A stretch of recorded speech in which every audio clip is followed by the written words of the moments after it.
Boa tarde, quase noite, galera. Sejam bem-vindos ao canal. Eu vou começar a falar um pouco sobre mitologia e eu escolhi uma mitologia que eu acho bacana, acho interessante, que é de uma tribo brasileira. É um conto que eu li desse livro aqui, que eu achei muito legal mesmo, e é da tribo chamada Munduruku. É o conto digamos que é da criação da humanidade do ponto de vista Munduruku, né? No canal eu não vou me ater apenas a isso, mas decidi começar com esse vídeo porque eu gosto muito desse assunto, dessa lenda específica. Eu acho ela bem interessante por alguns pontos que depois eu vou abordar. Eu espero não ser cancelado antes de começar, porque dependendo da coisa, né? Tá, vamos lá. Basicamente, no começo de tudo, no que seria na floresta primordial, sim, para esses índios a gente começa com um cenário de floresta primordial, uma floresta, dois deuses caminham, um deles chamado Karu-Sakaibe e o outro chamado Hairu. Karu-Sakaibe, ele é um homem maduro, sabe? Digamos assim, vistoso, como o idoso puder falar, vamos, pra gente seria um sugar daddy, basicamente. E o outro, que é amigo dele, né? O nome dele é Hairu. E esse aí seria o Sugar Baby, minha gente. Entendam como quiserem, tá? Eu acho muito legal essa história, basicamente por causa disso. E aí eles estavam caminhando por aí, enquanto Karu-Sakaibe, que era um deus criador, criava as coisas e ensinava as coisas e tudo mais. Ele ia criando animais, criando árvores, né? Criando várias coisas.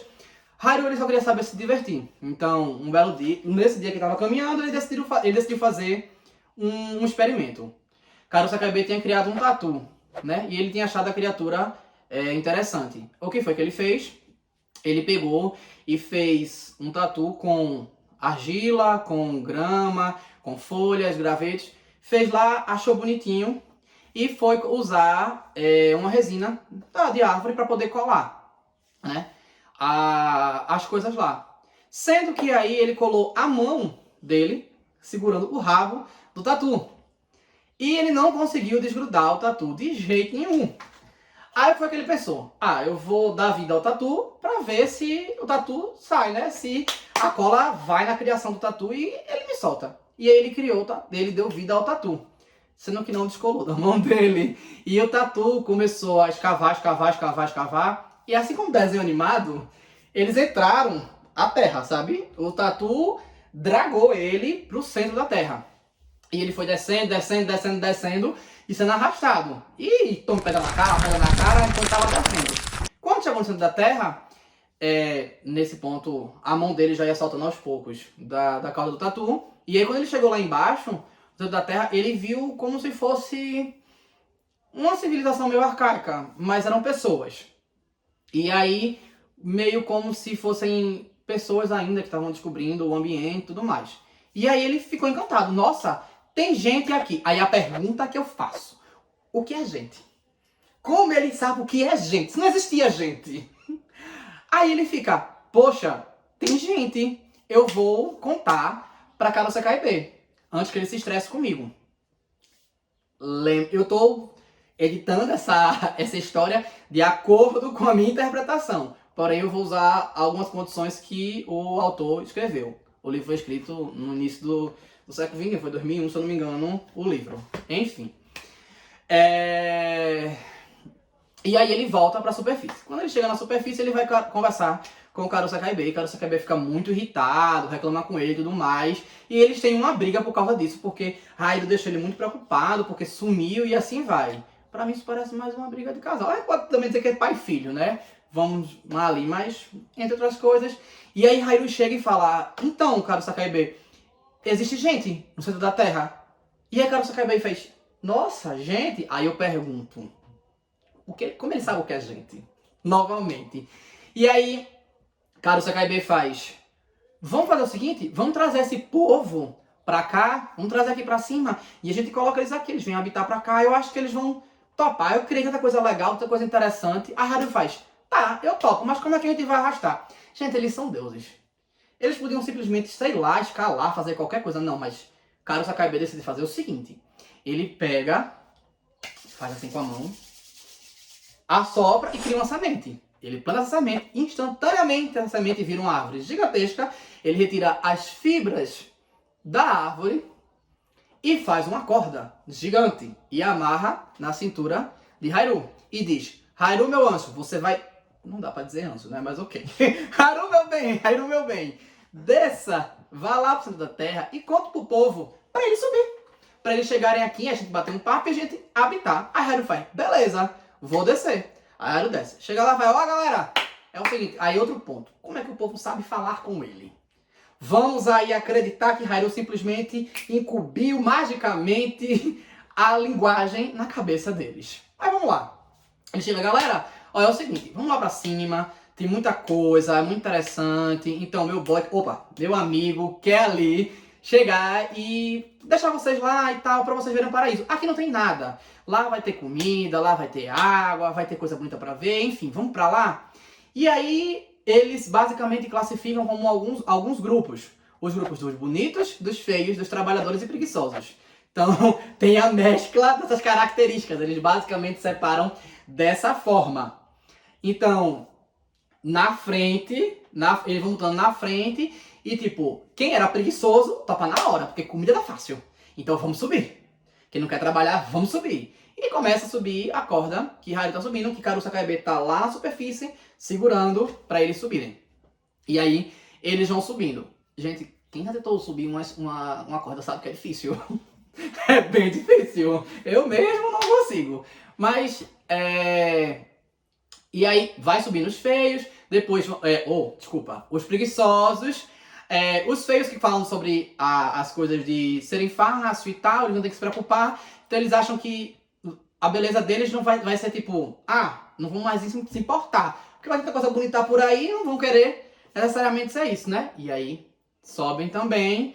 Os bonitos também vão, os trabalhadores também vão, mas eles vão por último. E aí eles estão subindo. Quando eles estão subindo, é tido na lenda como os mais belos e mais trabalhadores são os últimos. Mas quando eles estão subindo, a corda rompe. E justamente os mais bonitos caem no centro da terra. Por isso que os mais belos ficam no centro da terra. Eu não entendi muito bem o que eles quiseram dizer com isso. Eu prefiro interpretar do ponto: beleza não é tão importante. E aí, beleza, vamos subir.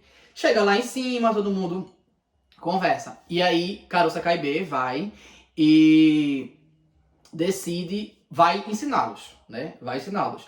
Pega e vai ensinar tudo pra eles. Se apresenta, fala quem é e tudo mais.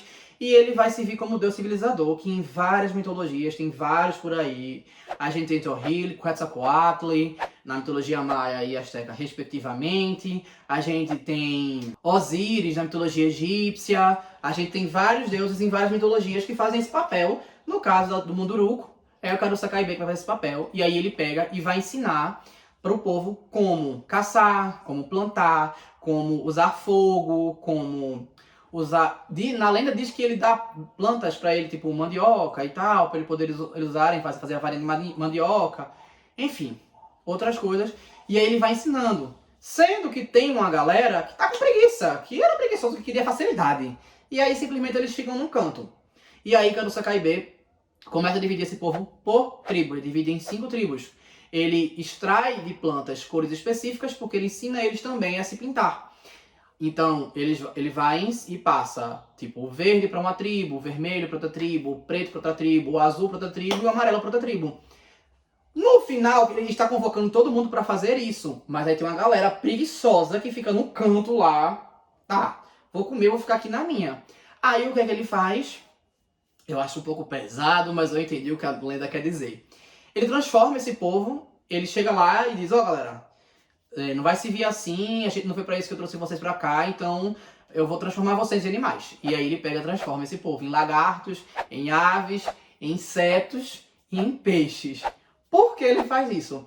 Para que eles possam dar valor à vida, porque agora eles não vão ser mais o topo da cadeia alimentar, né, basicamente. Apesar que a gente tem a onça, mas enfim.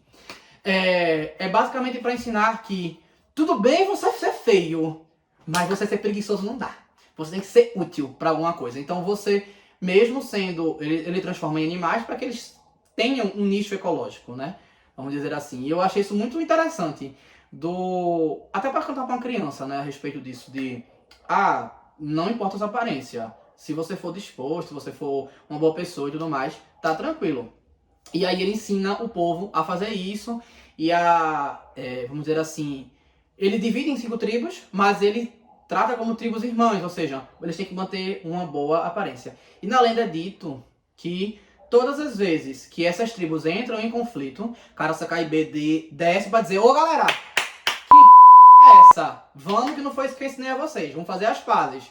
Então, é uma mitologia que eu acho bem curiosa, porque quem basicamente dá luz à humanidade são 2 homens, que pela descrição parece um casal de Sugar Daddy e Sugar Baby, fala sobre beleza, mas não como um negócio preponderante como outras mitologias. Fala que se você for rico, você vai ter tudo. Não que eles estejam errados, né? Mas assim, querem iludir as pessoas quanto a isso, né? E traz outras questões, né? Eu achei muito legal isso também, a preocupação dos deuses sobre a comunhão deles, né? E eu acho que essa é uma boa representação para iniciar o vídeo. Então, eu pretendo fazer mais vídeos, como eu falei, não vai ser só a respeito de mitologias, mas eu pretendo dividir em alguns tópicos. E espero que tenham gostado. Compartilha, deixa o like e se inscreve no canal. Valeu!